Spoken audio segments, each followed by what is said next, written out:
สบายดีท่านผู้ชมต้อนรับประทานเข้าสู่การรายงานข่าวต่างประเทศซึ่งข่าวทำอีดีเฮามาติดตามกันที่ฟิลิปปินส์เล็งนำเข้าน้ำมันจากรัสเซีย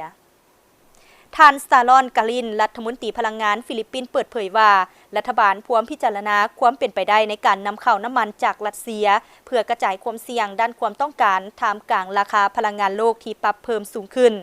โดยบริษัทแห่งชาติฟิลิปปินส์ได้ติดต่อบริษัทน้ำมันของรัสเซียแต่ยังบ่มีข้อสรุปเกี่ยวกับปริมาณหรือระยะเวลาการจะส่งโดยขณะนี้พวมอยู่ระหว่างรอท่าการตอบกลับจากฝ่ายรัสเซีย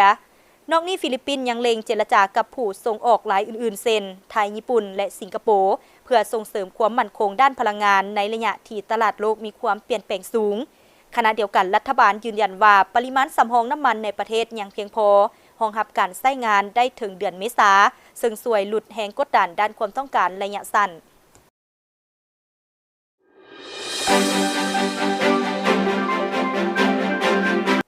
ภายหลังสิ้นสุดการเข้าร่วมการเคลื่อนไหวอยู่เวียดนามประสบผลสำเร็จในขอบเขตการพบปะแลกเปลี่ยนมิตรภาพป้องกันชาติเขตชายแดนเวียดนามจีนครั้งที่10ท่านพลโทตงจุนแสดงความปิติสมชื่นและขอบใจการต้อนรับอย่างรอบคอบถี่ถ้วนสมเกียรติของกองทัพและประชาชนเวียดนามที่สละให้คณะผู้แทนจีนพร้อมทางเน้นหนักว่า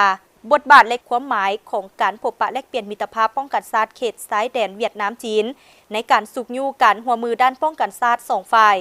ตามแผนการในขอบเขตงานพบปะแลกเปลี่ยนตอนเช้าวันที่19มีนาท่านพลโทตงจุนจะต้อนรับท่านพลเอกฟันวันย่างและคณะผู้แทนเวียดนามไปเข้าร่วมการเคลื่อนไหวต่างๆอยู่จีนท่านผู้ชมและนั่นก็เป็นเหตุการณ์ต่างๆที่เกิดขึ้นอยู่ต่างประเทศที่ทางภาคข่าวต่างประเทศของพวกเขานำมาให้บรรดาท่านได้รับชมมหนีการรายงานข่าวต่างประเทศก็ได้หมดเวลาเพียงเท่านี้พบกันใหม่ในมื้อหน้าสำหรับมื้อนี้สบายดี